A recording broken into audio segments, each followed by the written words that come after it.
ஓம் ஹ்ரீம் பைரவி க்ளாம் ஹ்ரீம் ஸ்வாஹா. ஓம் நமோ பகவதே ருத்ராய நமஹ. வணக்கம். நெக்ஸ்ட் ஆஸ்ட்ரோ ஆடியன்ஸுக்கு வணக்கம். நான் இந்த ஜோதிடத்தில் ஃபேமிலியில் பிறந்த ஒரு ஆள். எப்படின்னா என் ஃபேமிலியில் எல்லாருமே ஜோதிடர்கள் தான். ஆனால் எனக்கு இந்த விஷயத்தில் ரொம்ப இன்ட்ரெஸ்ட் வந்துருச்சு. எப்படின்னா இது நிஜமா பொய்யா, எப்படி எப்படி சொல்லுவாங்க ஃபியூச்சர் பற்றி எல்லாமே. அப்படி நான் பார்த்தப்போ இங்கே நிறைய விஷயங்கள் இருக்கு தெரிஞ்சுக்கிறதுக்கு. எப்படின்னா ஜெமினி அஸ்ட்ராலஜி இருக்கு, நாடி அஸ்ட்ராலஜி இருக்கு, வேதிக் அஸ்ட்ராலஜி இருக்கு, பிரஷ்ன சாஸ்திரம் இருக்கு. அது இல்லாமல் இந்த கௌரி அஸ்ட்ராலஜி சொல்லுவாங்க, அது இருக்கு, ரமல சாஸ்திரம் இருக்கு. நிறைய விஷயங்கள் இருக்கு, ஏகப்பட்ட விஷயங்கள் இருக்கு. ஆனா இதுல உண்மையாவே நாம ஒரு ஒரு மனிதர் லைஃப்ல நடந்துக்கிற விஷயங்களை நம்ம சொல்ல முடியும். அதுக்கு சரியா அனாலிசிஸ் பண்ணணும். ஹாரோஸ்கோப், இந்த ஜாதகம் எப்படி பார்க்கறதுன்னா, லக்னம், அந்த டிவிஜனல் சார்ட்ஸ், ஷோடச வர்க்கம்னு சொல்லுவாங்க, அஷ்டக வர்க்கம் பார்க்கணும்.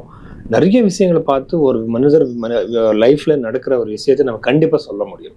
ஸோ இந்த மாதிரி பாமிஸ்ட்ரி, அதுக்கப்புறம் இந்த வேதிக் அஸ்ட்ராலஜியில் நாம் நிறைய ஹெல்ப் பண்ண முடியும். ஸோ இந்த மாதிரி நான் என்னோட ரிசர்ச் போயிட்டு இருக்கு. ஸோ இன்னும் நிறைய என்கிட்ட நிறைய ஜாதகங்கள் இருக்கு, நிறைய கைரேகை ஃபோட்டோஸ் எல்லாமே இருக்கு. ஸோ ரிசர்ச் போயிட்டு இருக்கு. நான் ஒரு புக் எழுதணும்னுட்டு இருக்கேன். ஸோ என்னோட ஒரு இன்டென்ஷன் என்னன்னா, உண்மையான ஜோதிடத்தை நம்ம மக்கள் கிட்டே ஒரு சேர்த்தணும் என்ற மாதிரி என்னோட ஒரு இன்டென்ஷன் இருக்கு. இங்க இன்னொரு விஷயம் இருக்கு. எப்படின்னா இந்த ஜோதிடர்கள் எப்படின்னா ஒரு காஸ்ட்லியான ரெமெடி சொல்லிட்டு இருக்காங்க. ஜெம் ஸ்டோன் சொல்லுவாங்க, நியூமராலஜி, பேர் சேஞ்ச் பண்ணிக்கோங்க, அந்த சனிக்கிழமை இது பண்ணுங்க, திங்கக்கிழமை இது பண்ணுங்க, என்னென்னமோ சொல்றாங்க இல்லையா. எல்லாமே ஜோதிடத்துல கிடையாது. ஸோ எப்படின்னா சிம்பிளான ரெமெடிஸ் தான் இருக்கு. இப்போ புருஹத் பராசர ஓரசாஸ்திரம் எடுத்துக்கோங்க. அங்கே பராசர மகர்ஷி சிம்பிளான ரெமெடி சொல்லியிருக்காங்க. மந்திர ஜபம் சொல்லியிருக்காங்க, தானங்கள் சொல்லியிருக்காங்க, கஷ்டத்துல இருக்கிறவருக்கு, ஏழைகளுக்கு ஏதாவது உதவி செய்யுங்கன்ற மாதிரி சொல்றாங்க. ஸோ இதுதான் சிம்பிளான ரெமெடிஸ். இந்த ரெமெடிஸ் பண்ணாலே போதும், கிரகங்கள் சாந்தியாகும். அது இல்லாம நாம நினைச்சிட்டு இருக்கிற அந்த ஒரு பிரச்சனை கூட சால்வ் ஆகிடும். ஸோ இதுதான் உண்மையான ஒரு ஜோதிடம். ஆனா இங்க என்னன்னா, அவர் என்னென்னமோ சொல்றாங்க, பணம் வாங்குறதுக்காக என்னென்னமோ பொய் சொல்லிட்டு இருக்காங்க. அதெல்லாம் நம்பாதீங்க. சிம்பிளான ரெமெடிஸ் பண்ணிட்டு நம்ம இந்த பிரச்சனையிலேருந்து வெளியே வர்றதுக்கு வாய்ப்பு கண்டிப்பா இருக்கு. உண்மையான ஜோதிடத்தில் அதுதான் இருக்கு. உண்மையான ஜோதிடம் இன்னொரு விஷயம் என்னன்னா, நமக்கு வந்துட்டு இருக்கிற அந்த பிளானட்டரி காம்பினேஷன்ஸ் என்ன இருக்கு, அது எல்லாமே நம்ம செஞ்சிருக்கிற கர்மத்தினாலதான் வந்துட்டு இருக்கு இல்லையா. ஸோ அந்த நெகட்டிவ் கர்மம் செஞ்சதுனாலதான் இந்த பிளானட்டரி காம்பினேஷன் இருக்கு. அது நாம எக்ஸ்பீரியன்ஸ் பண்ணி தான் ஆகணும். நம்ம தலையெடுத்து யாராலையும் மாற்ற முடியாது. ஆனா அதை ரெடியூஸ் பண்ண முடியும், அது நம்ம கம்மி பண்ண முடியும். ஸோ அதுக்காக தான் நான் உண்மையான ஒரு ஜோதிடத்தை மக்களுக்கு நான் சொல்லணும் என்ற மாதிரி தான் இந்த ப்ரொஃபஷன் ஃபாலோ பண்ணிட்டு இருக்கேன். ரிஷபராசி அவர்களுக்கு இந்த செப்டம்பர் மாதம் எப்படி இருக்குன்னு மட்டும் பார்க்கலாம். ஸோ ரிஷபராசி என்ன, இந்த ரிஷபராசி அதிபதி யாரு? சுக்கிர கிரகம். ஸோ சுக்கிரன் என்ன, சுக்கிரன் ரெப்ரசென்ட் பண்ற விஷயங்கள் என்னன்னா, love marriage and sexual life, அதுக்கப்புறம் லக்ஸுரிஸ், வெஹிக்கல்ஸ், கம்ஃபர்ட்ஸ், மேரேஜ், இன்னும் நிறைய விஷயங்கள். இப்போ நீங்க உத்தர காலம் ஒரு புத்தகம் இருக்கு. ஸோ அங்க நீங்க பார்த்தா நிறைய காரகத்துவங்களை சொல்லியிருக்காங்க அந்த அந்த அந்த பிளானெட்டுக்கு, அந்த பாவத்துக்கு. ஸோ இது ஒரு நேச்சுரல் ஜோடியாக் சைன்ல 2வது ஒரு ராசி. ஸோ இங்கே பிறந்தவருக்கு இந்த சந்திரன் ரிஷபராசியில் இருந்தவருக்கு சில கேரக்டர்ஸ்கள் இருக்கும். அவருக்கு மியூசிக் பத்தி, லிட்ரேச்சர் பத்தி, ஆர்ட்ஸ் பத்தி எல்லாமே நிறைய இன்ட்ரெஸ்ட். அவர் லைஃப்ல ரொம்ப கலர்ஃபுல்லா நான் வாழணும் என்ற மாதிரி எப்பவுமே யோசிச்சுட்டு இருப்பாங்க.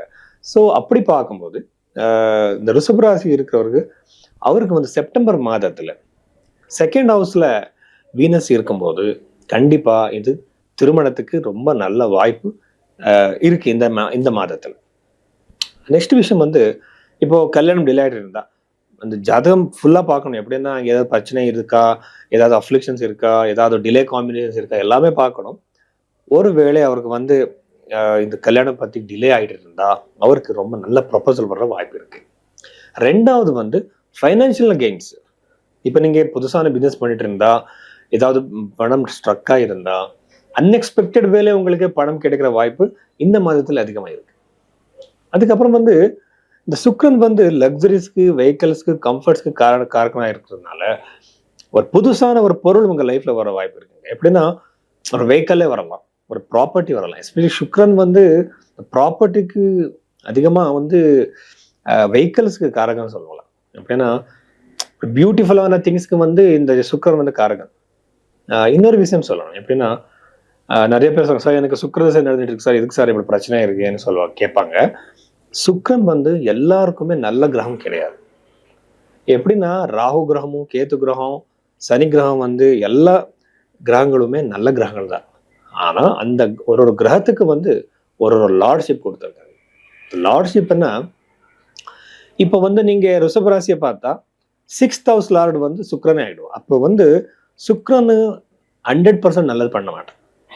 ஒரு மிக்சடா ரிசல்ட்ஸ் கொடுப்பான். இதுக்கு வந்து நல்லது பண்ணணும், கெட்டது பண்ணணும், 2 வேலை இருக்கு அந்த சுக்கிரனுக்கு. ரிஷபராசியில பிறந்தவருக்கு, ரிஷப லக்னத்துல பிறந்தவருக்கு. ஸோ அப்படி பார்க்கும்போது சுக்கிர கிரகம் வந்து இந்த டைம் பீரியட்ல மிதுன ராசியில இருக்கிறதுனால அது நிறைய நாள் இருக்காது. ஸோ ஒரு மந்த் தான். ஸோ இந்த செப்டம்பர் மாதத்துல ரொம்ப சக்சஸ்ன்னு நான் சொல்றேன். ஃபைனான்சியல் கெயின்ஸ் இருக்குன்னு நான் சொல்றேன். அதுக்கப்புறம் வந்து கல்யாணத்து சம்மந்தப்பட்ட விஷயத்துல சக்சஸ் இருக்குன்னு சொல்றேன். ஆனா புதன் கூட இருக்கிறது வந்து ஏதாவது ஒரு டிஸ்பியூட்ஸ் வர்ற வாய்ப்பு கூட இருக்கு, டென்ஷன்ஸ் இருக்கிற வாய்ப்பு கூட இருக்கு. இன்னொரு விஷயம் இருக்கு, புதன்ல குரு கிரகம். ஆனா ரிஷபராசிக்கு வந்து பிரச்சனை என்னன்னா, அஷ்டமாதிபதி குரு ஆயிடுவான். ஸோ அந்த அஷ்டமாதிபதி கூட இந்த சுக்கிரன் இருக்கிறது வந்து அவ்வளவு நல்லது கிடையாது. ஆனா இது ஒரு ஸ்பிரிச்சுவல் கன்ஜங்ஷன், இந்த 2 பிளானட்டுமே. ஆனா இது எல்லா நம்ம பார்த்தா இந்த அஷ்டமாதிபதி வந்து சுக்கிரனோட சேர்ந்தா அவருக்கு வந்து கல்யாணத்துல கண்டிப்பா சக்சஸ் இருக்கு. சில பேருக்கு வந்து கோர்ட் வரைக்கும் போயிருக்கோம், அவரை வந்து சண்டை, ஒரு மேரிட்டல் இஷ்யூ. அந்த சமயத்துல கூட அது அந்த பிரச்சனை கூட சால்வ் ஆயிடலாம், இந்த ஒரு கன்ஜெக்ஷன் நடக்கும்போது, இந்த ஒரு டிரான்ஸ்லேட் நடக்கும்போது. எதுக்குன்னா ஜூபிட்டர் கிரகம் வந்து இந்த கிரகத்துக்கு ஒரு ரொம்ப எனர்ஜி இருக்கு.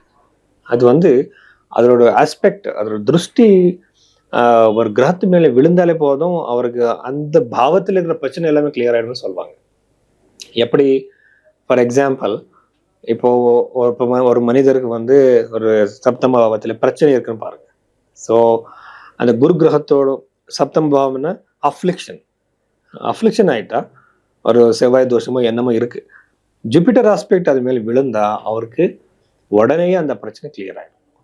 எப்படின்னா, வர திருமண வாழ்க்கையில பிரச்சனைகள் வரலாம், ஆனாலும் கூட அது சால்வ் ஆயிடும்.